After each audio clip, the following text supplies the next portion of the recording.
Ils sont parfois rejetés par leur famille, marginalisés dans leur quotidien. Ils sont souvent victimes de railleries et pourtant, ce sont des membres à part entière de la société et la Côte d'Ivoire le leur reconnaît. Ce soir, nous allons évoquer la situation des personnes handicapées.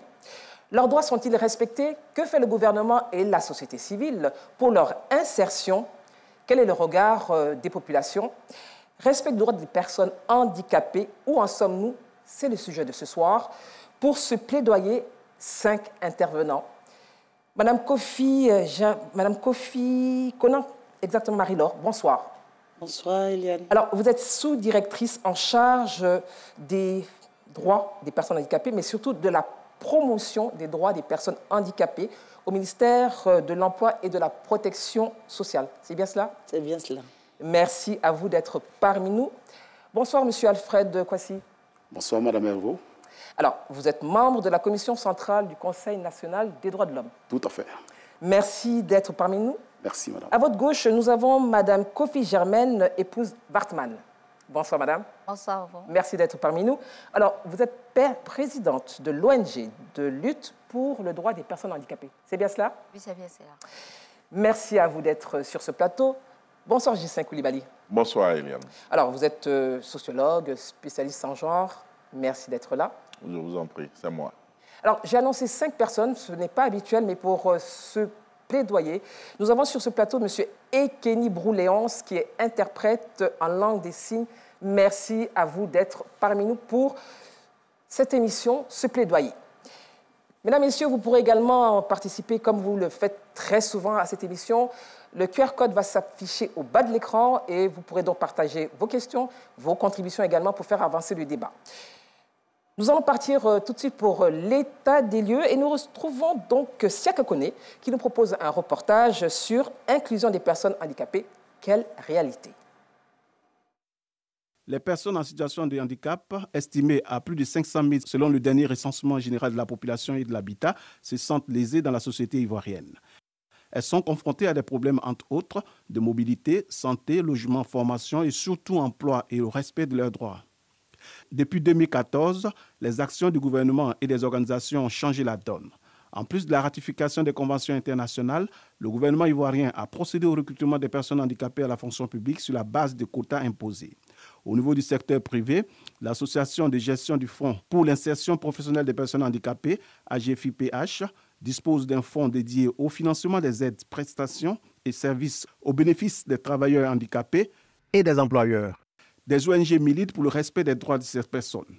Depuis le 1er janvier dernier, les travailleurs en situation de handicap bénéficient, en plus de la protection spécifique, du droit de grève, du droit d'adhérer à un syndicat, de la prise en charge d'une partie des frais de transport.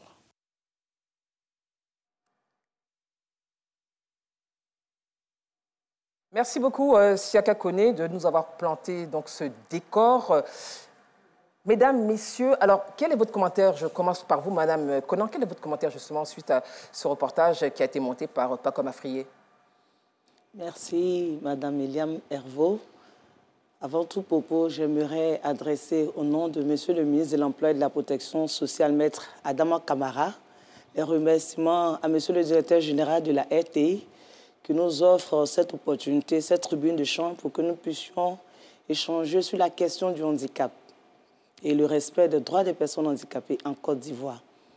Le reportage qui a été fait tout à l'heure transcrit un peu les difficultés, mais également les avancées qui ont été notables en faveur des personnes en situation de handicap en Côte d'Ivoire.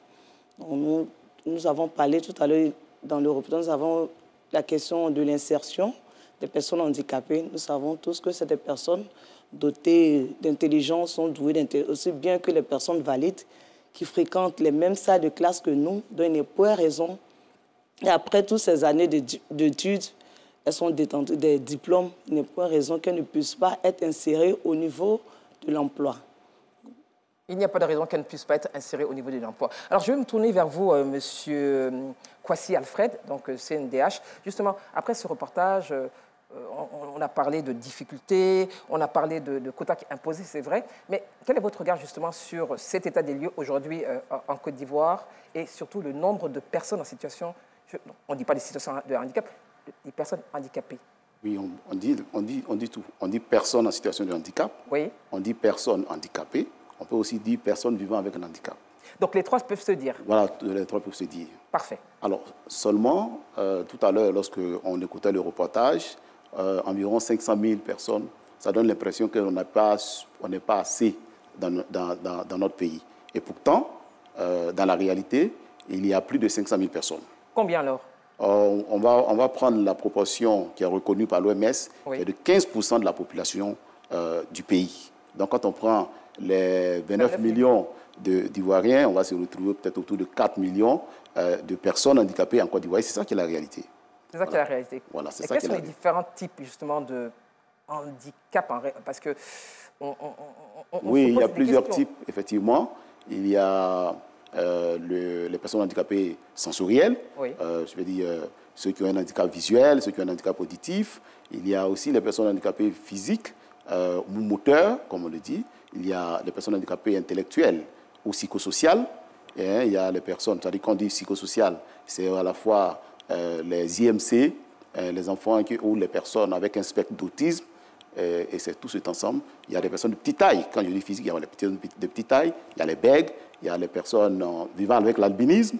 Oui, les bègues, parce qu'on n'a pas l'impression que... Oui, on n'a pas l'impression que les bègues sont des personnes en situation de handicap. Oui. Mais effectivement, ce sont des personnes en situation de handicap.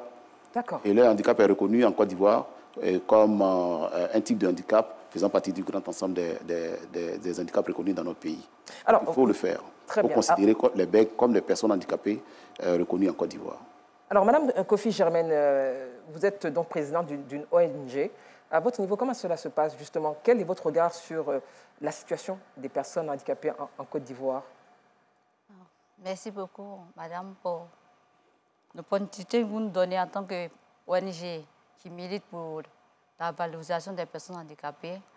Au vu de ce reportage, où on a vu que l'État a beaucoup fait pour les personnes en situation de handicap. Oui. C'est-à-dire que l'État nous permet de pouvoir nous intégrer. Il a beaucoup fait, on dit merci. Mais au vu de ces reportages, on voit qu'il y a beaucoup de choses à faire, à améliorer pour l'intégration, l'inclusion des personnes handicapées dans la société. Alors, Justin Coulibaly, vous avez un regard de sociologue justement à la société. Comment, selon vous, avec votre expertise, et vous êtes, je le précise, spécialiste genre, comment justement la société accueille ces personnes handicapées? Alors, du point de vue de l'imaginaire collectif, il faut dire que ces personnes ne sont pas très bien acceptées parce qu'il y a le regard qui est accusateur, inquisiteur, qui questionne leur présence. Généralement, ces personnes sont vues comme des enfants serpents, comme des génies, comme des personnes qui jettent l'opprobre, donc la honte, sur certaines familles dans leur quartier, dans leur communauté. Et donc, il y a des perceptions qui encadrent le handicap. Il y a aussi la gestion des émotions, parce que celui qui est en situation de handicap, il gère des émotions. Il y a aussi la stigmatisation dont ils font preuve. Et donc, nous pensons que c'est une problématique de société. Mais le reportage nous permet ici de dire que c'est une problématique qui entre dans la sphère de la problématique du genre. Aujourd'hui, la question qu'on se pose, c'est de savoir exactement est-ce que ces personnes à besoins spécifiques ont un accès équitable, ont un accès égalitaire aux ressources, au contrôle des ressources. Est-ce que l'égalité de chance dans le secteur du transport, dans le secteur de l'éducation, dans le secteur de la fonction publique, etc., est-ce que toutes ces personnes-là bénéficient des mêmes chances que tout le monde? Parce que nous naissons libres en droit et en dignité. Ben justement, nous avons sur ce plateau Mme Conan qui est là au titre du ministère de l'Emploi et de la Protection sociale. Oui, la Constitution reconnaît à tous les mêmes droits, nous sommes nés égaux. Alors, qu'est-ce que vous faites justement au niveau du ministère et dans votre sous-direction pour que ces personnes handicapées aient les mêmes chances, que ce soit au niveau de l'emploi, que ce soit au niveau de l'école pour les plus jeunes? Comment vous travaillez justement sur ces questions? Vous savez, nous sommes du ministère de l'Emploi et de la Protection sociale. Au sein de ce ministère, nous avons la direction de la promotion des personnes handicapées qui a pour mission de travailler à la promotion et la protection des droits des personnes handicapées. À ce niveau-là, déjà, nous allons partir au niveau du cadre juridique, parce qu'il faut travailler au renforcement du cadre juridique. Tout à l'heure, cela a été mentionné sur le plateau, les personnes handicapées sont détenteurs de droits. Quand on parle de la personne handicapée, c'est une question aussi des droits de l'homme. Et à cela, nous avons l'État de Côte d'Ivoire a ratifié la Convention internationale des Nations Unies relative aux droits des personnes handicapées.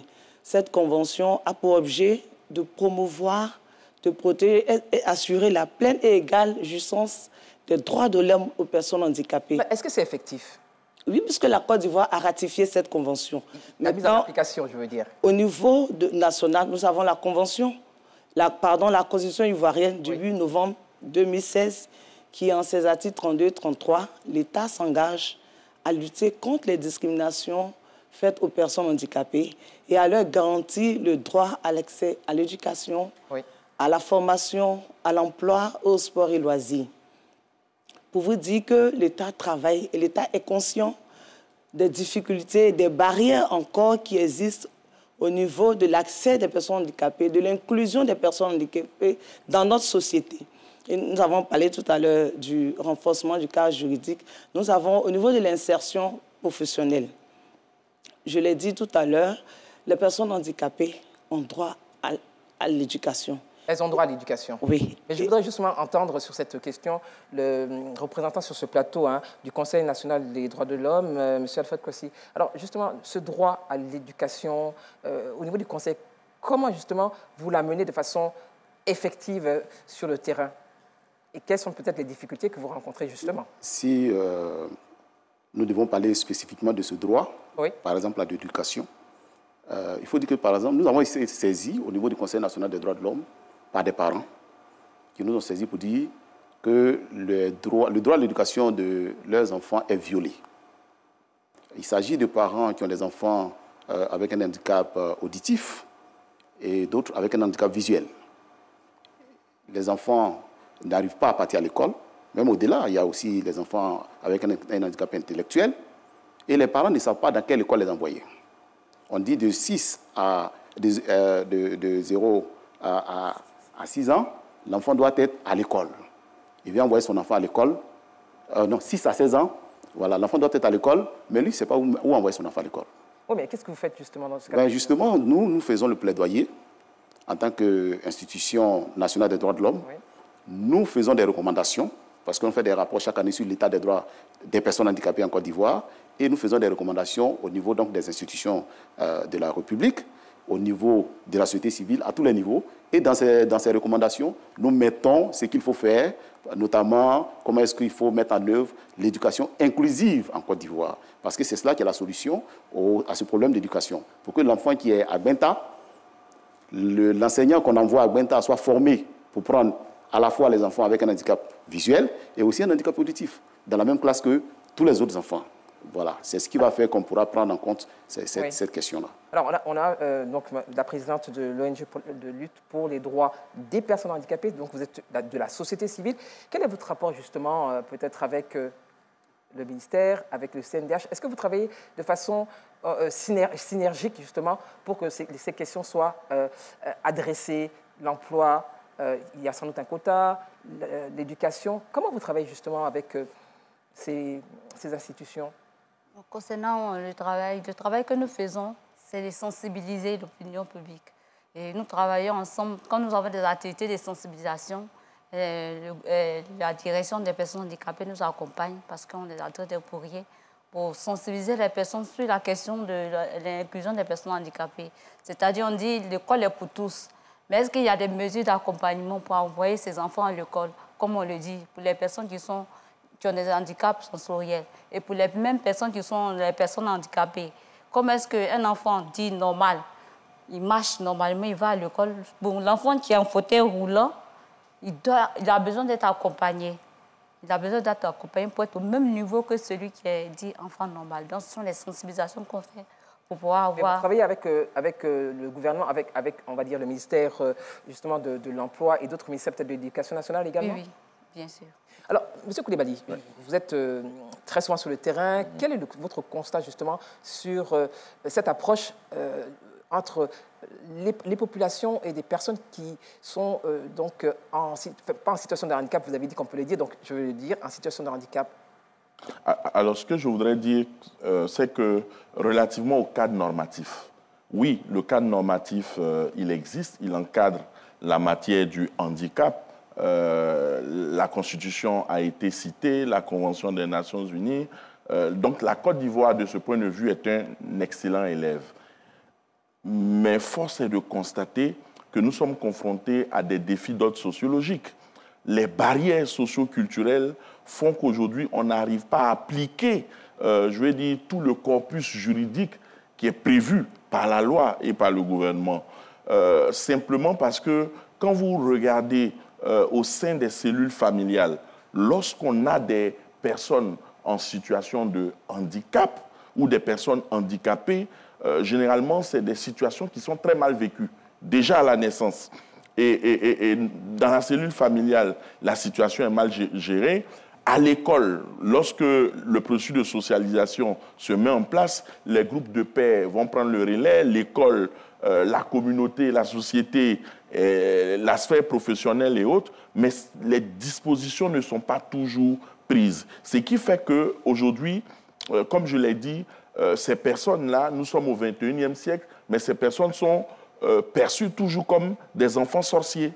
Voyez-vous, des enfants sorciers, c'est des enfants qui constituent la honte, n'est-ce pas, de leur famille. Et donc, ces problématiques-là font que ces personnes peuvent être en situation d'anxiété, oui, en situation de stress, et ça peut même aller jusqu'à la dépression et au suicide. Donc, la question de la santé mentale se pose lorsqu'on parle de handicap. Je voudrais aussi parler de l'école. Vous savez, il a parlé de l'école et le gouvernement, depuis 2014, si mes souvenirs sont bons, a parlé d'école inclusive. Voyez-vous, vous savez que l'école pour tous, avant, était à l'extrascolaire, au niveau de l'extrascolaire. Et en 2014, l'école pour tous a été logée au niveau de la DELC. La DELC, c'est la direction des lycées et collèges. Voyez-vous, et donc on avait le préscolaire et le primaire, on avait le CAFOP, le secondaire et je vais dire l'école pour tous. Pour dire que c'était une priorité pour le gouvernement. Et aujourd'hui, vous pensez que ça ne l'est pas? Et c'est toujours une priorité. Seulement, ce qu'on constate, c'est qu'il faut que l'école, le dispositif ou le système éducatif renforce cette approche d'école inclusive. Parce qu'il vient de le dire, il y a encore des parents qui cachent leurs enfants ou qui ne savent pas où inscrire leurs enfants. On en parlera tout à l'heure. En disant que la question de la prise en charge du handicap est un problème pour la communauté tout court. C'est un problème pour la communauté. Et alors, nous sommes suivis justement concernant ce sujet. Nous avons deux questions. Alors, Mme Coulibaly Béatrice de Côte d'Ivoire dit ceci. Les handicapés sont méprisés dans les entreprises. Où doivent donc se diriger ces handicapés pour le droit de défense? Quelles sont les conditions pour qu'un handicapé soit pris en compte par la fonction publique? Alors, sur la fonction publique, je pense que je veux vous adresser cette question parce qu'il y a un quota, il y a vraiment une avancée à ce niveau. Et la question du mépris dans les entreprises, selon Coulibaly Béatrice, nous allons faire un tour de table et vous allez peut-être nous partager votre expérience. Alors, Mme Conan, justement, qu'en est-il en ce qui concerne la fonction publique et l'intégration, justement, des personnes handicapées? Est-ce qu'il y a un quota? Et qu'en est-il de façon effective? Merci bien.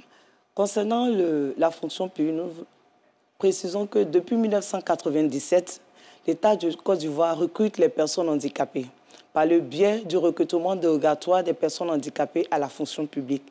Et de 1997 à 2023, ce sont 2107 personnes handicapées qui ont regagné le rang des fonctionnaires. Nous tenons à préciser que depuis l'ascension de son Excellence, le président de la République, le président Alassane Ouattara, oui, De 2015 à 2023, ce sont plus de 1450 personnes qui ont été recrutées à la fonction publique. Je pense que cette action est à saluer. Mais nous savons que la fonction publique seule ne peut pas résoudre la question de l'insertion professionnelle des personnes handicapées. C'est pour cela que les entreprises privées doivent pouvoir emboîter le pas à la fonction publique parce que les entreprises privées sont beaucoup plus pourvoyeurs d'emplois. Justement, comment ça se passe avec les entreprises privées? Je vais peut-être demander, je vais vous demander, Monsieur Kouassi, comment ça se passe avec les entreprises privées? Bon, avec les entreprises privées, il y a quelques entreprises qui ont employé quelques personnes handicapées. Et là, la dame dit qu'il y a... Elle parle de mépris. Elle parle de mépris. Elle dit. Donc, je pense qu'elle doit saisir le CNDH, le Conseil national des droits de l'homme, qui est là pour défendre les droits de toutes les personnes, et y compris les personnes en situation de handicap. Donc, elle doit nous saisir si elle est victime de quoi que ce soit concernant la violation de ses droits. Maintenant, pour ce qui est de comment ça se passe avec les entreprises privées, les entreprises privées n'emploient pas suffisamment de personnes handicapées. Est-ce qu'il y a une obligation ou il y a un quota? Mais vous savez, il y a plusieurs choses. Oui. Au niveau donc, du Code général des impôts, il y a des mesures d'incitation à l'emploi des personnes handicapées par les entreprises privées. Il y a des abattements fiscaux qui sont prévus et qu'on puisse retrouver dans des annexes fiscales. Maintenant, ça, c'est pour encourager les entreprises à employer des personnes handicapées. Dans les faits? Oui, non, je veux dire que c'est déjà assez bien. Maintenant, il est arrivé que, relativement au code du travail de 2015, un décret a été pris en 2018 et ce décret, maintenant, oblige l'ensemble des entreprises privées sur le territoire national à employer les personnes handicapées. C'est une obligation. C'est une obligation de par cette loi, la loi du important code du travail de 2015. C'est une obligation désormais pour une entreprise qui exerce en Côte d'Ivoire d'employer les personnes handicapées dans une certaine proportion. Oui. C'est-à-dire que si le personnel est entre 1 et 100 personnes, c'est au moins une personne handicapée. Si c'est au-delà de 100 personnes, c'est 2% du personnel qui doit être en situation de handicap. Et c'est une obligation. Et les entreprises doivent prendre des dispositions pour rendre le poste de travail accessible aux personnes handicapées. Et si ce n'est pas le cas? En même temps... Et si ce n'est pas le cas? Oui, mais je veux dire que c'est selon la qualification. Parce qu'en fait, il faut que ce soit clair aussi, qu'on le dise clairement. Quand on dit employé, c'est conformément à la qualification. C'est-à-dire des personnes qui ont la qualification requise. Bien sûr. Parce qu'il ne faudrait pas qu'on pense que c'est pour faire tomber les entreprises. Et ça, c'est clair à ce niveau. Maintenant, quand ce n'est pas fait, c'est-à-dire qu'une entreprise ne le fait pas, la même loi prévoit qu'il y ait une pénalité pour reverser un certain montant dans un fonds qu'on appelle fonds pour l'insertion des personnes handicapées et qui est en train de se mettre en place. Il y a eu un décret qui a mis en place donc, le fonds et l'organe de gestion du fonds est en train de se mettre en place. Mais ça, ce n'est pas souhaité. On souhaite que les entreprises emploient les personnes handicapées. On ne souhaite pas que les entreprises payent des pénalités parce qu'elles refusent d'employer des personnes handicapées. Il y a assez de compétences au niveau des personnes handicapées. Il y a des ingénieurs au niveau des personnes handicapées. Il y a plusieurs compétences. Et parce qu'aujourd'hui, les entreprises vont pouvoir employer, vous voyez, on est en train d'emmener les personnes handicapées à avoir la qualification. C'est-à-dire, de plus en plus, beaucoup de personnes commencent à se former, puisque auparavant, même si vous formez, vous ne pourrez pas être embauché. Désormais, comme c'est une obligation faite aux entreprises, donc il y a même des projets qui sont faits aujourd'hui, même avec le ministère de la fonction publique? Non, même pas de la fonction publique. De l'enseignement technique, voilà, et de la formation professionnelle. Un projet est mené par une de nos organisations pour amener les personnes handicapées à avoir certaines qualifications et pour amener les entreprises donc, à pouvoir les employer. Pour une meilleure insertion. Voilà. Alors, Madame la Présidente, Madame Kofi Germaine, est-ce que les personnes avec lesquelles vous travaillez, elles viennent vers vous et elles se plaignent, elles se plaignent sur peut-être une stigmatisation, une ségrégation? Quelles sont les problématiques que vous rencontrez régulièrement sur la question justement de l'emploi ou tout simplement de l'intégration des personnes handicapées? Quels sont les éléments qui reviennent le plus souvent en réalité? Merci, madame.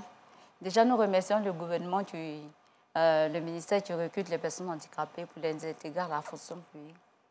Mais les questions qui nous reviennent toujours, c'est que ces personnes ne sont pas acceptées. Je donne un exemple pour une personne en situation de handicap qui a été affectée à la justice de Grand Bassam. Le premier jour de son travail, le monsieur lui demande, tu as venu faire quoi ici? Est-ce que ça s'est avéré? Oui, oui, c'est très avéré. Et qu'est-ce que vous avez fait si c'est avéré? Quelle a été la suite? La suite, je lui ai demandé, qu'est-ce que tu veux qu'on passe, qu'on vienne pour échanger avec le monsieur, parce qu'il faut sensibiliser les personnes à accepter aussi les personnes en situation de handicap, parce qu'ils nous voient comme des personnes incapables, des personnes invalides, des personnes qui ne peuvent rien faire, qui ne peuvent rien apporter à la société. Donc, est-ce qu'il voudrait que je vienne échanger? Il dit non, le chef de service lui-même était absent. Donc, il va venir. Selon ce que le chef de service va dire, il va nous faire recours. Et à la suite, tout s'est bien passé. Il a été accepté, il a intégré, il travaille et ça se passe bien. Mais c'est très difficile pour d'autres personnes d'accepter qu'une personne handicapée vienne occuper un poste de travail, se disent qu'il ne peut pas travailler correctement comme une personne dite normale. Le sociologue que vous êtes, comment vous comprenez justement, après ce qu'elle nous a expliqué, comment vous comprenez que certaines personnes n'acceptent pas, ne comprennent pas ce qu'une personne handicapée pourrait faire dans un service, quel qu'il soit, hein. On a parlé d'une ville, mais ça peut être oui. partout. Comment vous comprenez l'état d'esprit de la population? Oui, absolument. Comme on l'a dit, il faut dire que le secteur privé en Côte d'Ivoire est le plus gros pourvoyeur d'emplois. Parce que c'est vrai, la fonction publique est là, mais elle ne peut pas couvrir tous les besoins. Bien sûr. Et donc, il faut aussi ajouter qu'au niveau des entreprises, ils ont la politique RSE. Donc, la responsabilité sociale d'entreprise, qui prend en compte la problématique du genre.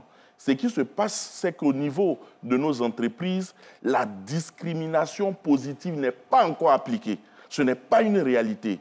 Parce que lorsque vous faites votre audit genre dans une entreprise, vous identifiez les défis. Et ici, la question qui se pose, c'est au niveau du processus de recrutement. Est-ce que le processus de recrutement est inclusif? Inclusif voudrait dire qu'il donne la possibilité, en fonction des compétences, à toute personne qualifiée d'intégrer la société ou l'entreprise. Oui, mais sur la question des personnes handicapées. Mais sur la personne, justement, des personnes handicapées, ce qu'on constate, c'est que le recrutement est marginal. S'il est marginal, ça veut dire qu'aujourd'hui, au niveau de nos entreprises, elles considèrent encore, malheureusement, les personnes en situation de handicap comme des personnes qui n'ont pas la capacité d'apporter une plus-value à une entreprise. Ça, c'est un. De deux, il faut aussi peut-être dire qu'une personne en situation de handicap, ce n'est pas une fatalité.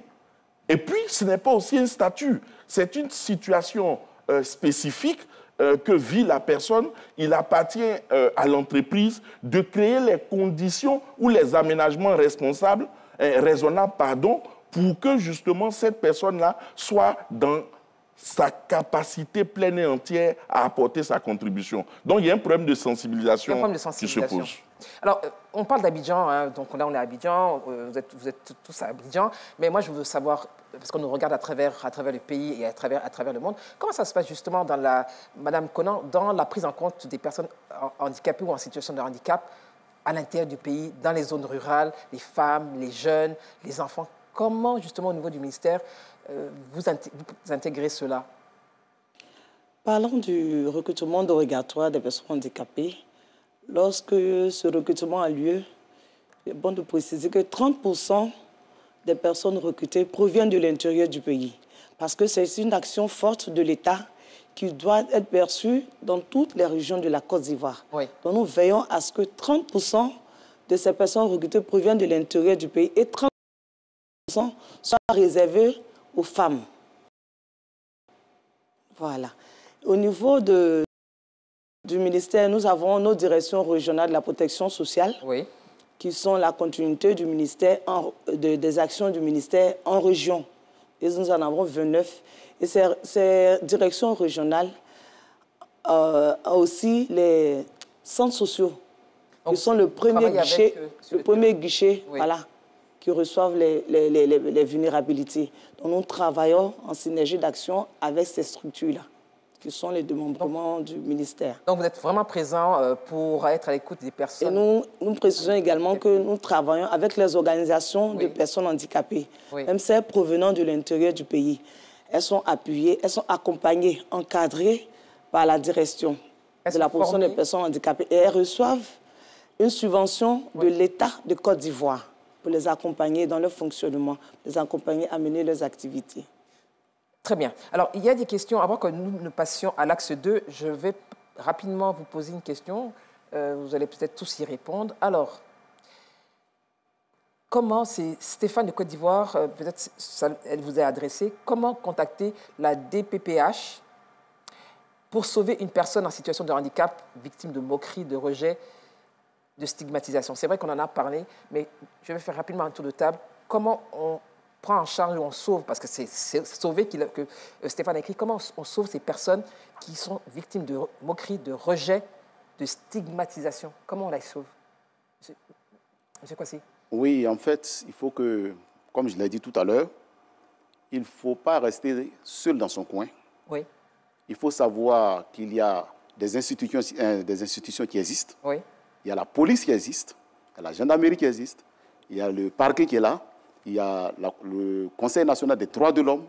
Il faut se rapprocher des structures. Nous, par exemple, Conseil national des droits de l'homme, nous avons 31 commissions régionales. Donc, même quelque chose qui se passe à l'intérieur, on peut saisir nos commissions régionales. Donc, il faut saisir. Parce que moi, qui suis le représentant des organisations de personnes handicapées au sein... Il y a un numéro spécifique pour ces cas, par exemple? Oui, nous, on a le 800 00 888. C'est-à-dire 800 00 888. C'est notre numéro vert 24/24 au niveau du Conseil national des droits de l'homme. Donc, quand il y a une situation, il faut nous saisir. Et je vous assure, madame, il y en a beaucoup. Il y en a beaucoup. Il y en a beaucoup. Nous sommes régulièrement saisis. Oui. Parce qu'il y a des personnes qui croient qu'on peut brimer des personnes handicapées, on peut rejeter des personnes handicapées. Il y a des réactions, il y a un suivi par rapport à ces cas? Mais il y a un suivi. Vous avez un chiffre par mois, par an, par semestre? Bon, là, actuellement, j'ai beaucoup de cas. Hein. Je vous assure. Même, je crois, il y a une semaine de cela, il y a quelqu'un qui a été condamné à l'Ouest. Il a été condamné parce qu'il allait bastonner une personne handicapée. Et heureusement, la justice a fait son travail. On a saisi notre commission régionale. Oui, mais voilà, nous sommes en Côte d'Ivoire, la justice a fait son travail et ce monsieur a été, je veux dire, condamné. Il a eu 1 an de condamnation. Mais je crois qu'on devait peut-être lui donner plus. Non, la justice a tranché. Je pense qu'on va s'en tenir à cela. Non, c'est important. La justice a tranché. Voilà. Je pense que nous allons partir pour l'axe 2. Et le handicap est-il un frein à l'insertion professionnelle, socio-professionnelle? Alors, Davis Oyo nous propose des modèles de réussite et nous en parlons tout à l'heure sur ce plateau. Ils sont parfois marginalisés, harcelés, rejetés, victimes de railleries et d'abus divers. Malgré ces difficultés, certaines personnes en situation de handicap réussissent à intégrer le tissu socio-professionnel. Dans le domaine de l'art, de la musique, du cinéma, elles sont nombreuses à se distinguer. Ismaël Isaac, Jos Kezo, Tonton Zela, Feu Américain, Feu Ayatollah, Salif Keïta et depuis plus d'une décennie, Michel Gou. Moi, je vais te gifler tout de suite. Dans le domaine de l'audiovisuel, après Aloussen, l'un des premiers chroniqueurs albinos sur la chaîne de télé ivoirienne RTI1, c'est au tour de Lynn Bonti d'assurer la présentation d'une émission vedette de divertissement sur RTI2. Dégourdie et sans complexe, elle manie avec aisance la langue de Molière dans un style propre à elle. C'est une nouvelle semaine que nous allons passer en votre compagnie, une semaine magique, une semaine très féerique. De ce fait, je vous souhaite la bienvenue à Madame Monsieur. Bonsoir. Nous la rencontrons ce jour dans les loges. J'ai commencé quand même depuis 2015. Et en 2015, quand nous, on venait déjà même sur le méta, sur Facebook, avec nos vidéos, moi, je me rappelle que j'ai lancé ma page « Je suis albinos, j'assume ». Il n'y avait pas d'albinos aussi dégourdis que moi. Donc, le parcours a été long. J'ai démarré en radio, ensuite. Je me suis retrouvée directement sur la scène des grands événements. 5 ans au Burkina Faso, de retour au pays. Ça fait plaisir, en tout cas, d'officier chez soi. Fierté de toute une communauté, elle est suivie par plus de 1000 followers sur les réseaux sociaux et son parcours suscite des vocations parmi ses admirateurs. Je suis trop fière de savoir que mes petits frères, même des grands frères qui me disent « c'est à cause de toi que je fais ça aujourd'hui, c'est à cause de toi ». Des papas qui m'arrêtent dans la rue, qui me disent que moi, je pensais que ma fille, c'était une malédiction, mais mon fils, c'était une abomination. Mais quand je te vois en télé, quand je te vois même sur les réseaux sociaux, c'est trop de fierté, c'est trop de joie, je suis trop contente. Affronter les difficultés l'aide à évoluer vers le sommet. Anne-Paulette, malvoyante depuis son enfance, est passée également par cette épreuve. Traitée de sorcière dans son village, elle est institutrice à l'Institut national ivoirien pour la promotion des aveugles, INIPA, grâce au recrutement dérogatoire. Ce positionnement a permis de changer le regard des autres à son égard. Lorsque on m'a vu dans des émissions à la télévision, c'est là maintenant, le regard a effectivement changé. Et lorsque j'ai commencé à travailler, on prend les décisions, on me consulte parce que je suis devenue importante, parce que c'est moi-même qui m'occupe de moi. J'ai 2 enfants, je m'occupe d'eux. J'ai des enfants même de mes parents qui sont à ma charge. Dieudonné, 44 ans, malentendant, est agent de bureau depuis 2010. Accepter son handicap lui a permis de prendre sa vie en main. C'était très difficile. Avant, j'étais entendant à l'âge de 14 ans. Donc, de passer d'entendre à la soulagement, c'était difficile d'accepter mon handicap. Donc, pendant plusieurs années, de 1994 jusqu'à 2006, j'étais dans la famille. C'était la communication, la même famille. Je ne conseillais rien, les personnes qui allaient bien.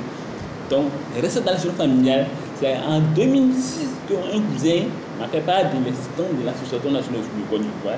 Il m'a dit qu'il y a beaucoup de choses comme moi qui sont là, qui ne restent pas à la maison, qui sont de bouger tout de suite. Il faut qu'on approche d'eux. C'est là que j'ai pu rencontrer le premier président, Fouine Zebo, à l'école des jours. C'est lui qui m'a encouragé à apprendre le discours, à m'intégrer dans l'association. Chef de projet à l'Association nationale des sourds du Côte d'Ivoire, Dieudonné rêve grand. Si j'arrive à être député, je pense que je pourrais influencer les lois pour l'inclusion des personnes sourdes. Tu vois, lorsque je peux prendre des lois là, souvent j'oublie un peu la condition spécifique des personnes sourdes. En tant que député, je pense que je peux influencer dans les sessions parlementaires. C'est un gros rôle pour moi. De Lynn Banti à Dieudonné Ouattara en passant par Yod Anne-Paulette, tous ont décidé de changer l'image des personnes en situation de handicap du Côte d'Ivoire et d'ailleurs. Merci Davis Soyo, merci Pacom Afrié. Je suis devenue importante. On a entendu tout à l'heure vos réactions face à ces modèles de réussite qui se sont assumés et qui aujourd'hui font notre fierté, Madame Conan. Tout à fait. Je pense que ce reportage que nous venons de voir, nous sommes satisfaits parce que le combat au quotidien des personnes handicapées, l'État est conscient de cela. Et tout à l'heure, nous avons parlé des préjugés, malheureusement, qui sont encore présents dans nos sociétés, dans nos communautés. Mais je pense que c'est la méconnaissance du handicap. Et comment est-ce que prendre ces enfants, les prendre en charge, les parents ignorent. C'est pour cela qu'il y a encore ces préjugés. Mais je pense qu'aujourd'hui, les mentalités évoluent positivement. Avec tout ce que nous voyons, les actions que l'État mène, ces personnes handicapées qui sont recrutées à la fonction publique, c'est une action forte de sensibilisation. Un parent qui peut-être encore cache son enfant et se dit que cet enfant ne peut pas aller à l'école, mais qui voit que l'enfant de tel aujourd'hui est devenu fonctionnaire, ça c'est une action forte de sensibilisation. Ces actions à encourager. Dans ce reportage, nous voyons que les personnes handicapées, elles sont douées d'intelligence, elles ont des compétences et elles peuvent travailler. Nous avons des athlètes qui sont aujourd'hui la fierté, qui vont remporter des médailles. Voilà, par exemple. Oumar, qui remportent des médaillés. Oui. Voilà, donc toutes ces personnes qui sont des modèles, des personnes handicapées, qui sont ces modèles de réussite, il faut les présenter. Il faut que ça, nous avons le peintre qui peint à la bouche. Nous l'avons vu dans le premier reportage. Donc ces personnes-là, lors de l'organisation de la journée internationale des personnes handicapées, célébrée chaque 3 décembre par les Nations Unies, ce sont lors de ces journées-là aussi que nous devons présenter tous ces talents, toutes ces compétences. Oui, on a eu à féliciter, à faire des dons à ces personnes-là qui sont des modèles de réussite. Nous avons envie déjà à le faire. Donc ces personnes-là, elles sont encouragées pour déjà, parce qu'elles ont surmonté le handicap. L'État doit pouvoir les accompagner. D'accord. Alors, Madame Kofi, comment justement, quel est votre sentiment quand vous avez, après avoir regardé ce reportage, et puis vous-même concrètement, comment justement vous faites de la sensibilisation, vous amenez les personnes handicapées que vous accompagnez à se surpasser? Vous leur dites quoi? Merci Madame pour la question. Quand nous voyons ce genre de reportage, c'est une fierté pour nous qui portons le handicap parce qu'on arrive à s'intégrer, on arrive à se faire respecter. Parce que quand tu as un niveau tu as surpassé ton handicap, tu as pu t'intégrer, tu travailles, tu peux t'occuper de ta famille, on oublie ton handicap. Parce qu'on s'occupe de la famille? Non, parce qu'aujourd'hui, tu es intégré, on ne va pas te dire que jamais c'est une personne handicapée. On dit, aujourd'hui, on dit, c'est madame tant. Parce que ma situation a changé, on ne voit plus mon handicap. Le statut social change? Ça change. Et Anne Poulette l'a dit dans la vidéo. On va l'envoyer comme une sorcière et tout ça. Aujourd'hui, elle a été recrutée à la fonction publique. Ça a changé. Ça a changé. Aujourd'hui, on dit que c'est une bonne personne, qu'elle a des réunions. Elle participe à la réunion, elle est devenue quelqu'un de très important et ça fait du bien. C'est pour sensibiliser les personnes, le grand public, pour dire que nous avons besoin d'être intégrés dans la société avec des accompagnements. Quand nous sommes accompagnés, nous avons l'accessibilité. Quand nous sommes acceptés avec notre handicap, que nous puissions surpasser nous-mêmes les personnes handicapées, notre handicap, nous sommes acceptés, nous oublions notre handicap.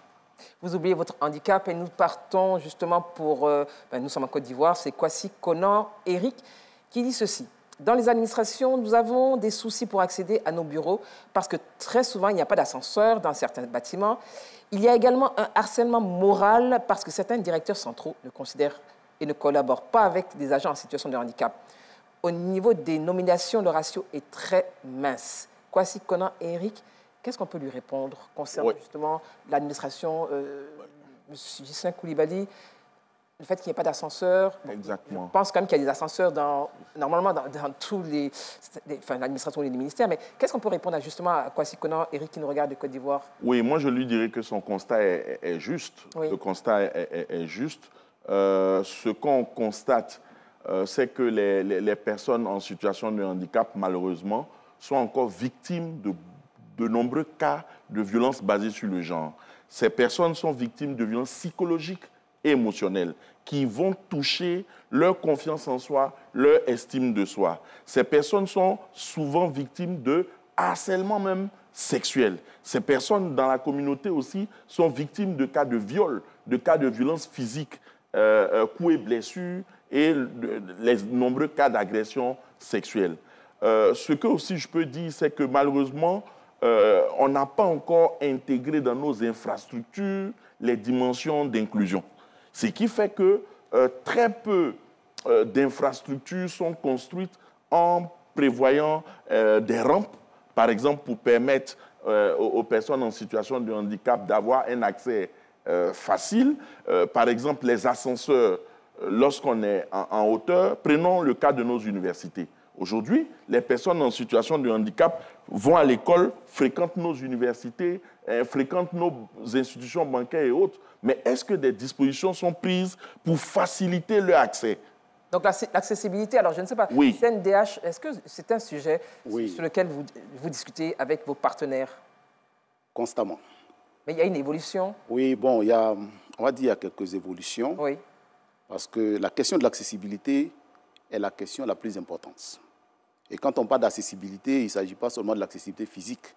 Il y a l'accessibilité physique, il y a l'accessibilité à l'information, l'accessibilité à tous les niveaux. Oui. Les questions d'adaptation, de réadaptation, les questions de facilitation. C'est-à-dire que la personne handicapée est une personne qui a les mêmes droits que tout le monde, mais qui a des besoins spécifiques. C'est-à-dire quoi? C'est-à-dire que moi, je peux venir devant un bâtiment, et puis le bâtiment n'a pas prévu de rampe, et je serai bloqué devant les escaliers. Et pourtant, je dois avoir accès à ce bâtiment pour me prononcer peut-être sur quelque chose, ou même pour venir travailler. Mais si on me permet tout simplement de rentrer dans le bâtiment, je peux faire ce que je suis venu faire. Parce que j'ai des connaissances, j'ai des compétences, je suis venu pour donner mon cours, mais je dois donner mon cours. Il n'est pas question que je ne puisse pas donner mon cours sous prétexte que le bâtiment ne m'est pas accessible. Donc, ce que la société doit faire, et c'est cela que la Convention des Nations Unies relative aux droits des personnes handicapées préconise. Cette convention dit quoi? Il faut prendre toutes les mesures pour permettre aux personnes handicapées de pouvoir bénéficier de tous les services au même titre que les autres en prenant en compte des mesures spécifiques. Oui. Donc, c'est cela que l'État doit faire. Mais pour que l'État puisse réussir, il faut que l'État mette cela dans une stratégie générale, c'est-à-dire dans un document de politique nationale, dans un document de stratégie nationale sur le handicap. Et c'est parce que la loi existe. La Convention, Mme Kona a parlé de la Constitution de la Côte d'Ivoire, Mme Kona a parlé de la... Donc tout ça, ça existe. Ça existe. C'est-à-dire qu'on a un dispositif juridique important, le cadre normatif, il est important, mais ce qui nous manque aussi quelque part, moi je vais le dire, c'est vrai que Mme Kona, elle représente ici le ministère, mais pour nous autres, nous estimons que le cadre institutionnel n'est pas suffisant. Le cadre institutionnel n'est pas suffisant. Je pense que Mme Conan, c'est vrai qu'elle est là, elle représente le ministère. Il y a des avancées, ceci dit, et je pense que ces avancées ne vont pas s'arrêter. Alors, on va prendre une question. C'est Anna de Côte d'Ivoire qui dit « Peut-on nous-mêmes prendre la défense d'une personne handicapée victime d'agression ou de discrimination au lieu de contacter la police ?» Est-ce qu'on peut s'autosaisir? C'est la question qu'Anna pose. Alors, je ne sais pas... Non, mais je n'ai pas bien compris la question. Le CNDH. Oui. C'est-à-dire que... Non, mais si la personne, sa question, elle est claire. Elle est en présentiel, il y a une agression. Est-ce qu'elle peut prendre la défense de cette personne qui est agressée? Non, il ne faut pas... C'est-à-dire que si vous n'avez pas les moyens de faire quelque chose, il faut appeler la police, il faut appeler la gendarmerie, il faut appeler les forces de l'ordre, ceux qui sont chargés de... Parce que si vous allez que vous mettez vous-même en danger, je crois qu'il faut faire très attention. Il faut attention. Plutôt appeler les institutions chargées de ces genres de questions. Très bien. Alors, on va rappeler, vous l'avez dit tout à l'heure, vous avez un numéro vert au niveau du CNDH. Il est affiché, c'est le 800 00 888 pour toute question, toute agression, toute situation de ségrégation. Vous appelez le CNDH. Il y a une question de M. Koulibaly, enfin, c'est Koulibaly, monsieur ou madame. Est-il possible qu'un albinos rentre dans l'armée ivoirienne? Je pense que c'est une question qui est posée, donc je vous la partage. Est-ce qu'il est possible qu'un albinos intègre l'armée ivoirienne? Nous sommes des civils, c'est vrai, mais Madame Conan, je vous pose la question. Vous savez, l'armée ivoirienne, je pense que pour avoir accès, c'est par un concours. Et chaque type de concours a ses conditions d'entrée, des conditions d'accès à ce concours. Nous pensons que si la personne albinos a les qualifications requises et remplit les conditions d'accès à ce concours, il n'y a point de raison qu'elle ne puisse pas avoir accès à ce concours. C'est vrai que les personnes albinos ont des difficultés par rapport au manque de mélanine, de la coloration de la peau.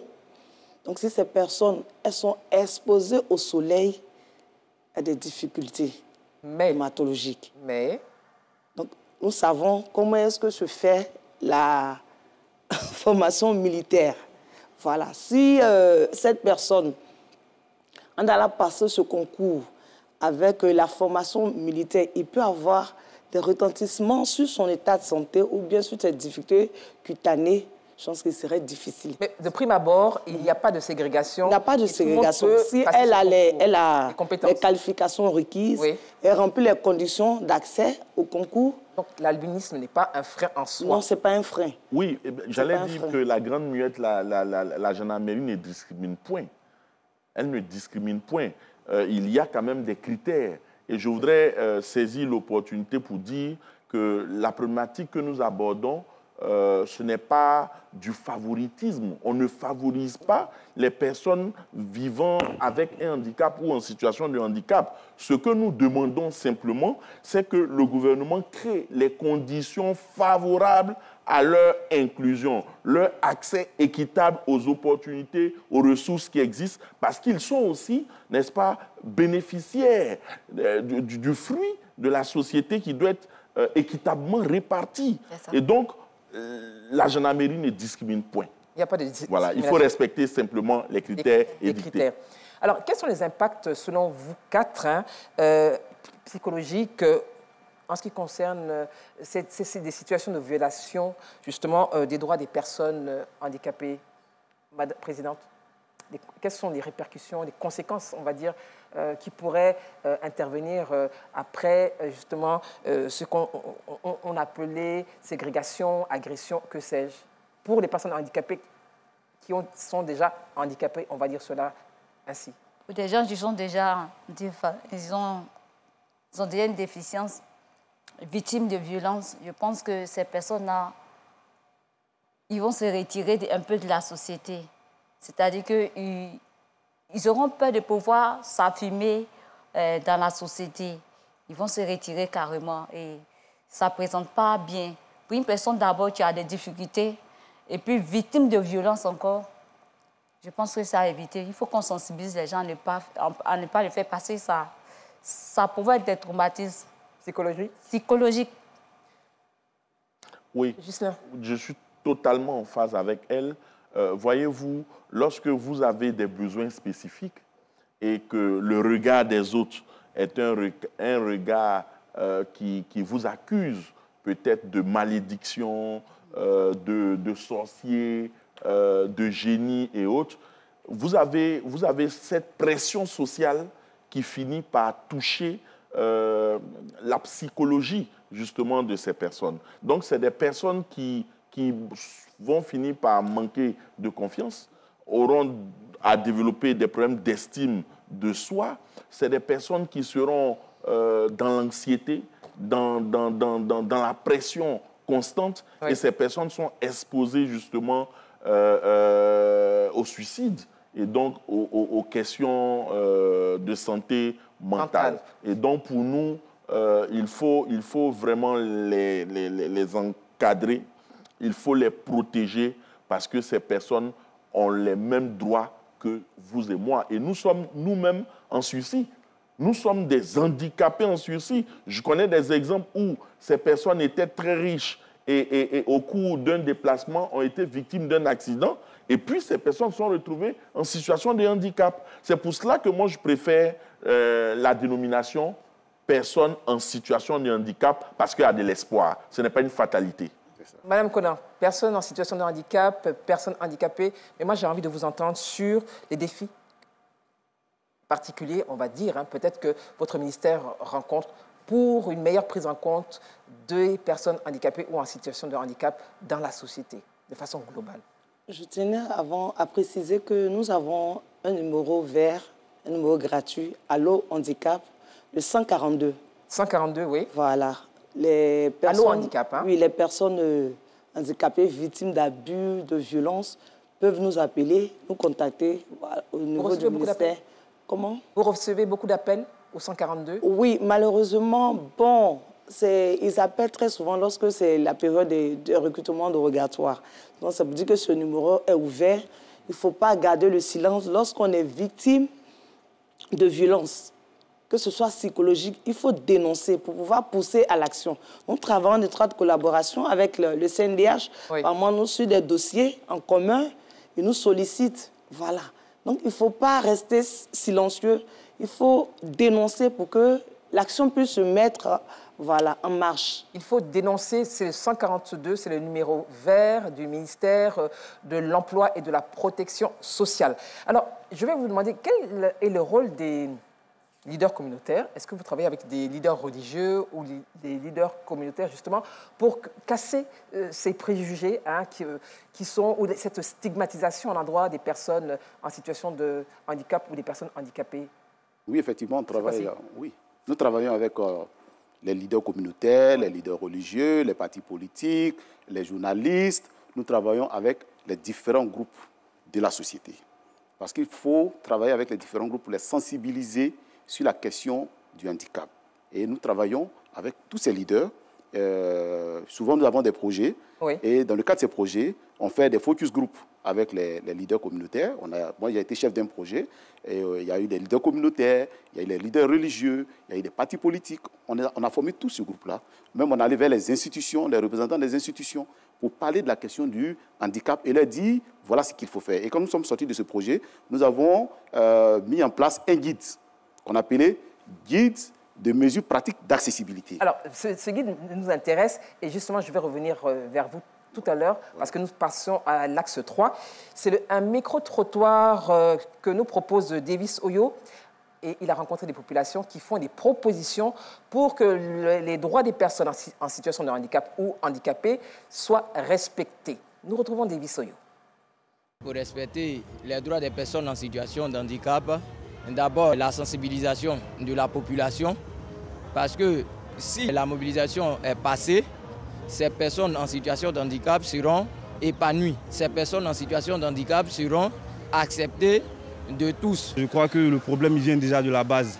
Il faut que les gens aient des formations en fonction de leur handicap. C'est-à-dire qu'il ne faudrait pas que, par exemple, quelqu'un qui est handicapé fasse un concours ou passe un diplôme où plus tard il aura des difficultés à exercer.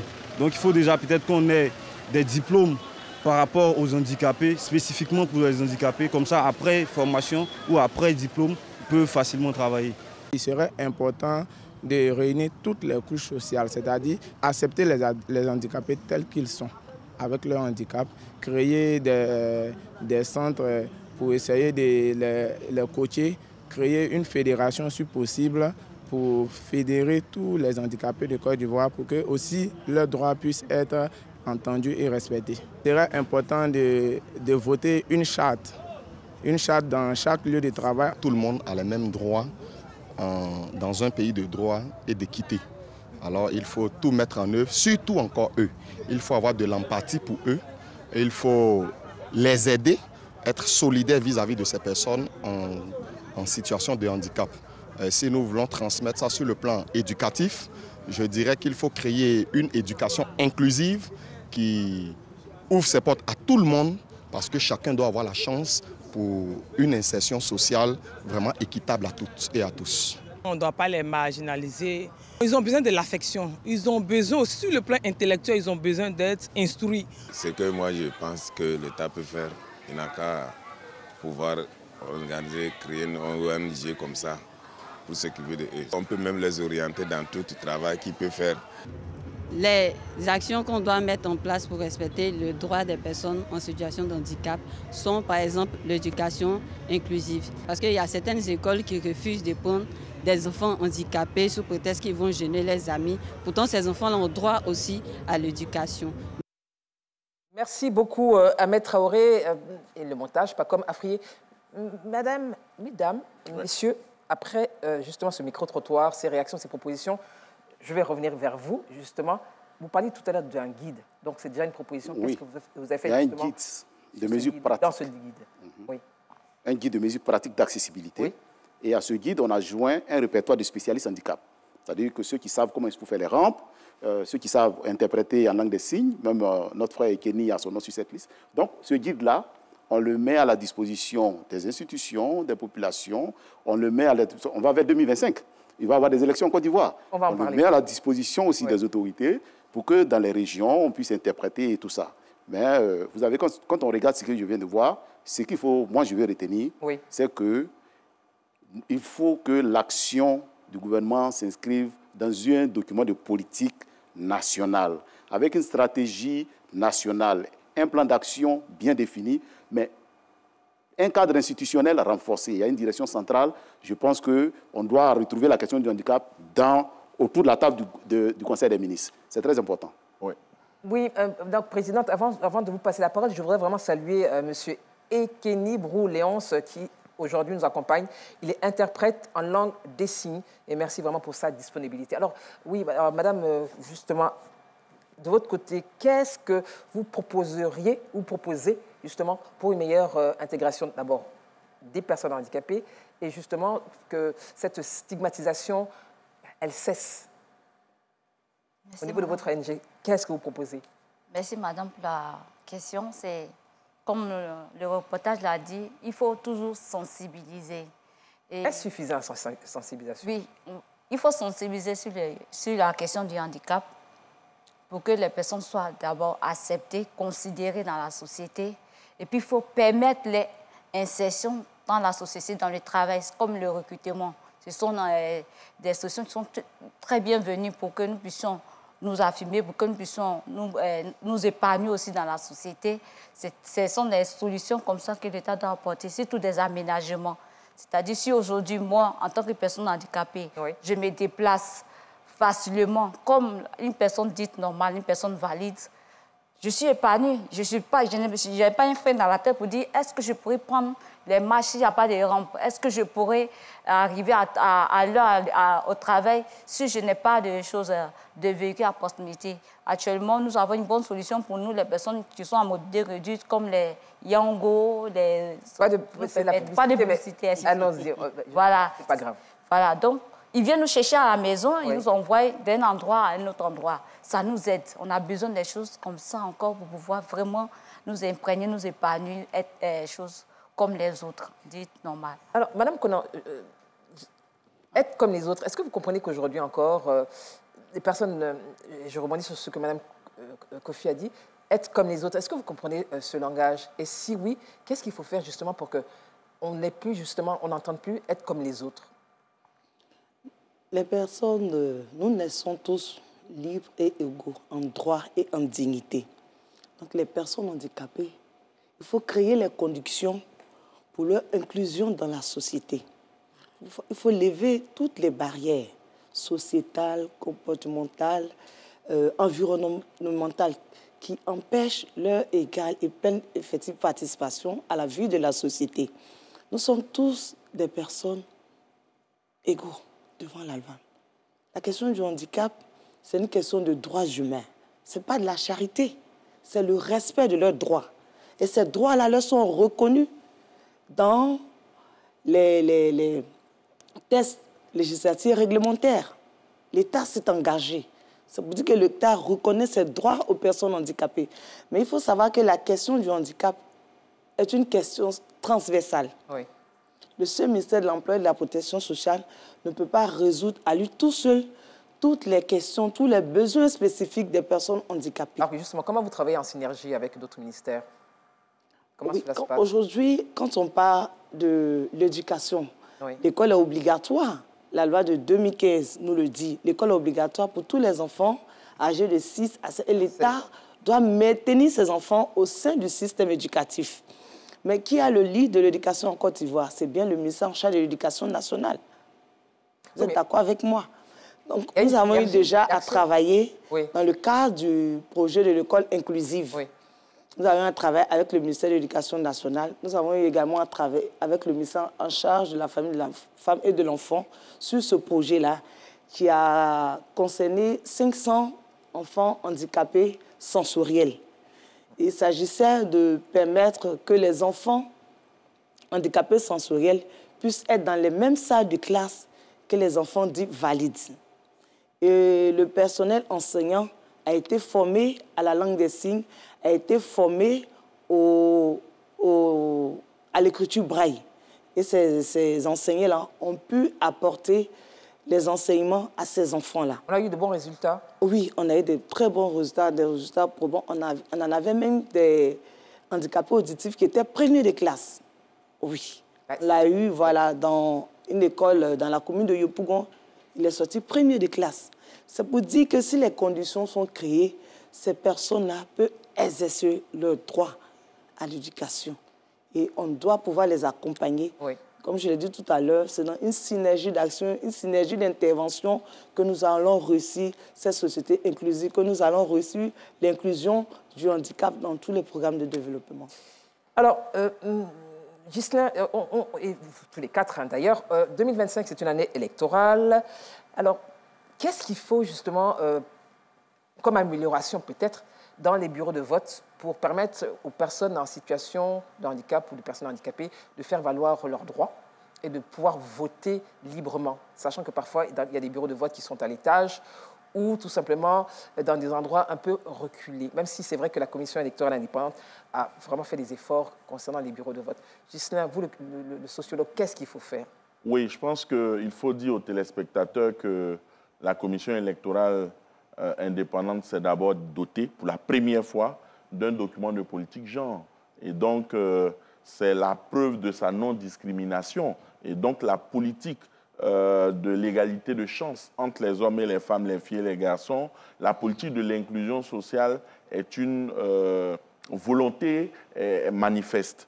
Et donc, je pense que relativement aux élections de 2025, il faut commencer à informer, à sensibiliser les communautés, spécifiquement les personnes en situation de handicap, sur les dispositions qui sont prévues pour que non seulement ils puissent s'assurer de leur inscription sur la liste électorale, s'assurer qu'effectivement, le jour des élections, ils seront immédiatement pris en charge dès qu'ils arrivent dans les différents bureaux de vote, et immédiatement les prendre en charge, c'est faire en sorte que leur vote ne soit pas influencé. Parce que vous savez que les personnes en situation de handicap, généralement, sont victimes d'orientation en matière de vote. Souvent, ils ne voient pas, ils n'entendent pas, et donc celui qui veut l'aider va cocher, je veux dire, dans la case du candidat que lui-même veut voter et non la volonté. Ce sont des situations qui peuvent arriver. Oui. Et je voudrais chuter en disant qu'en termes de recommandations, en plus du cadre normatif qui doit être renforcé, en plus du cadre politique et stratégique, parce que le document de politique, c'est vrai qu'il a été rédigé, mais il n'a pas été validé. Donc, il faut qu'il soit validé et il faut que la synergie intersectorielle soit une réalité pour que la convergence géographique et programmatique puisse amplifier la sensibilisation dans des zones bien précises et les innovations. Allons aussi vers l'innovation, le digital, et prendre en compte le handicap, soit avec les voix, pour celui qui utilise l'ordinateur, etc. Donc, le digital, voilà, peut nous aider dans ce sens. Le digital peut aider. Alors, je sais que vous travaillez beaucoup justement sur les questions électorales. Alors, à votre niveau, qu'est-ce qu'il faut faire, même si c'est vrai qu'il y a des avancées, qu'est-ce qu'il faut faire justement pour que la personne handicapée soit électeur ou électrice, soit candidat ou candidate? Concrètement, comment justement accompagner la commission électorale indépendante? Okay. Bon, merci madame. Vous savez, nous avons eu un projet pour le renforcement de la participation politique et citoyenne des personnes handicapées en Côte d'Ivoire. Et moi, j'étais le chef de projet. Et dans le cadre de ce projet, nous avons eu à faire un important séminaire avec la CEI. Et de ce séminaire est sorti des recommandations. Oui. On a recoupé des recommandations de Grand Bassam. Mais ces recommandations doivent être intégrées dans le code électoral pour que la CEI puisse utiliser cette nouvelle façon de faire. Par exemple, nous avons décidé, comme M. Koulibaly le disait tout à l'heure, il est arrivé que des personnes valides, des personnes qui voient, aillent voter à la place d'une personne non-voyante. Parce que, accompagne-moi, il choisit son accompagnateur, puisque c'est actuellement dans le code électoral, l'article 37 autorise que la personne puisse choisir une personne de son choix. Mais il va avec ces personnes, arriver dans le bureau de vote, la personne dit on a fini. Il dit mais je n'ai pas encore choisi mon candidat, il dit allons, nous avons fini. Parce que lui, il a voté, lui, son candidat, en lieu et place de celui qui l'a accompagné. Bon, pour éviter cela, nous avons décidé de montrer à la CEI comment il faut faire. Maintenant, comment il faut faire, nous avons même organisé un voyage à côté de nous au Ghana, où ils ont quelques avancées sur ce plan. Le projet a envoyé 2 membres de la CEI et 1 membre du projet pour aller observer. Et on est venu. Donc aujourd'hui, là, nous avons, comme je vous l'ai dit, un guide pratique de mesures pratiques d'accessibilité. Nous avons ces recommandations de Grand Bassam, mais il faut que les députés de la Côte d'Ivoire, parce que la CEI nous a dit qu'ils ont transmis au gouvernement, donc le gouvernement de Côte d'Ivoire doit élaborer certainement un code électoral qui prend en compte toutes ces dispositions pour que désormais une personne non-voyante puisse voter seule, sans l'aide de personne. Sans l'aide de personne. Par exemple, ça c'est juste un exemple que je prends. Bien sûr. Et que celui-même qui peut-être n'a pas de doigt, parce qu'on dit celui qui n'a pas de doigt, quelqu'un d'autre peut même, disons, apposer son doigt à sa place. Tout ça pour éviter. On a pris donc il peut y avoir beaucoup de choses. La CEI même est déjà vraiment dans les dispositions. Dans les bonnes dispositions. La preuve, la dernière RLE, c'est-à-dire la révision de la liste électorale, la CEI a élaboré un formulaire qui prend en compte la question du handicap. Donc, désormais, dans la RLE qui va venir, les personnes handicapées doivent aller, en tout cas en grand nombre, pour faire la révision de la liste électorale, se signaler comme personne handicapée, et que pour qu'on puisse dire, moi, M. Kwasi Kwadjo Alfred, mon bureau de vote est à l'étage, et je suis dans le bureau numéro 6. Mais on sait, la CEI sait désormais que ce monsieur est en situation de handicap, et il a un handicap physique. Donc la CEI va changer de position de mon bureau de vote, envoyer le bureau 6 en bas, prendre le bureau 4 où il n'y a personne qui est en situation de handicap pour l'envoyer en haut. Tout ça, c'est prévu, mais il faut que le code électoral l'autorise. On va attendre, justement, je pense qu'il y a eu ce séminaire à Grand Bassam il y a 2 ans. Oui. Il y a eu un engagement. Oui. Nous sommes donc effectivement en attente. Et s'il y a eu ce séminaire, ça veut dire qu'il y a un engagement Oui. pour la prise en compte, une meilleure prise en compte, en tout cas, des fait. personnes en situation de handicap ou des personnes handicapées. Est-ce que, Madame la Présidente, cela vous rassure, justement, ces évolutions qui sont attendues, c'est vrai, mais cela vous rassure quelque peu, ces avancées? Oui, cela nous rassure parce qu'on avait une idée très arrêtée des votes ici, parce qu'on ne se sentait pas en sécurité. Je vais pour voter, je suis dans le rang, je serai bousculée et tout ça, on ne me prend pas en compte. Donc pour voter, vraiment, c'était un peu difficile pour nous. Donc c'est un peu rassurant de voir qu'il y a des avancées pour les personnes en situation de handicap. Madame Conan, alors justement, on parle de cet aspect, c'est vrai qu'il y a l'emploi, il y a l'éducation, mais il y a aussi la question justement des droits. Vous avez parlé justement des droits et pour le vote. Est-ce que quand on entend tout ce qui est en train de se faire, vous pensez que les années à venir vont être beaucoup plus simples, on va dire, pour les personnes en situation de handicap par l'information, la sensibilisation? Quelles sont vos perspectives? Merci, Madame Eliane. Comme je l'ai eu tout à l'heure à le souligner, la question du handicap doit être traitée vraiment en tenant compte. De façon concrète, quel est le prochain ou le programme? Parce que c'est vrai que vous l'avez dit, vous insistez là-dessus, et c'est bien de faire cette sensibilisation, nous sommes là pour les plaidoyer. Mais de façon concrète, quelles sont les actions prochaines que vous allez mener justement dans ce cadre? Les actions que nous comptons mener, c'est déjà de renforcer le cadre juridique en faveur des personnes handicapées. Tout à l'heure, nous avons eu à échanger longuement sur l'insertion professionnelle des personnes handicapées. Nous avons parlé du test relatif à l'emploi des personnes handicapées dans le secteur privé. En 2021, il y a 2 décrets qui ont été pris concernant la commission technique relative à la commission technique d'orientation et de reclassement professionnel, en abrégé COTOREP. Il y a un pour le secteur public et un autre pour le secteur privé. Ces commissions-là, ce sont des commissions qui vont siéger pour déjà garantir le droit au travail des personnes handicapées, tant dans le secteur public que dans le secteur privé. Et à côté de cela, nous avons des personnes au cours de leur parcours professionnel qui sont victimes de maladies professionnelles, se retrouvent des personnes en situation de handicap. Donc cette commission va également leur garantir le droit au reclassement professionnel des personnes devenues handicapées. Il ne s'agira plus, parce qu'une personne se retrouve au cours d'un accident professionnel, elle se retrouve en situation de handicap. Il n'est plus question que cette personne-là soit remerciée, qu'on lui paie ses droits. Non, cette personne peut être utilisée autrement vu son nouvel état. Bien sûr. Voilà. Donc, ces commissions-là, très bientôt, dans les semaines qui viennent, il y a eu les arrêtés déjà de nomination des membres de ces 2 commissions. Donc, dans les prochaines semaines déjà, ces commissions seront mises en place pour commencer... Elles seront fonctionnelles dans les semaines à venir pour pouvoir commencer à travailler. Pour pouvoir commencer à travailler. Alors, on a une question qui nous vient de Côte d'Ivoire. Doumbia nous demande ceci. Bonsoir à l'équipe sur le plateau. Bonsoir, M. Doumbia. Comment se fait l'orientation dans les écoles comme l'Institut des aveugles de Yopougon et combien d'écoles de ce type d'instituts y a-t-il en Côte d'Ivoire de façon très rapide? Qui peut répondre? Madame Conan, comment se fait l'orientation? Nous avons très rapidement l'Institut ivoirien pour la promotion des aveugles. Oui. Jusque-là, c'est la seule école, qui prend, la seule école publique qui prend en charge les handicapés visuels, les enfants handicapés visuels. Nous avons également une autre école à Toumoudi, le CEFIAT, qui prend également les enfants handicapés visuels en charge. Au niveau de... Pour pouvoir avoir accès à ces écoles, il faut se rendre au niveau des directions régionales. Oui. De la protection sociale, ou bien dans les centres sociaux, ou bien au niveau de la direction de la promotion des personnes handicapées, pour retirer la fiche des conditions d'accès à ces structures-là.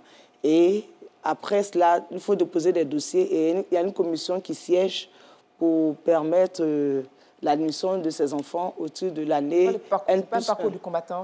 Non, ce n'est pas un parcours du combattant. Je pense que déjà, notre ministre, le ministre de l'Emploi et de la Protection sociale, Maître Adama Camara. Nous avons un projet, il est en train de essayer de permettre que ces structures-là soient décentralisées. La décentralisation est à l'intérieur du pays également? Voilà. Alors, mesdames, messieurs, ça va tellement vite. Je vais juste rappeler vos numéros verts et on va faire un tour de table pour la fin de cette émission. Alors, pour le CNDH, c'est le 800 00 888. C'est bien cela. Et pour le ministère de l'Emploi et de la Protection sociale, c'est le 142. Mesdames, messieurs, n'hésitez pas si vous avez un souci. Si vous êtes sujet à la ségrégation, stigmatisation, violence, vous avez 2 numéros que vous pouvez saisir. C'est 24 heures sur 24 24 heures sur 24. Et 24 heures sur 24, madame? Non, en tout cas, on peut vous saisir 142 et vous, on peut vous saisir 24 heures sur 24. Alors, justement, monsieur Kwasi, quel est votre mot de fin? Qu'est-ce qu'on doit retenir aujourd'hui? Vous vous adressez à la population. Qu'est-ce qu'on doit retenir, justement, et le message fort pour ceux qui nous regardent ce soir?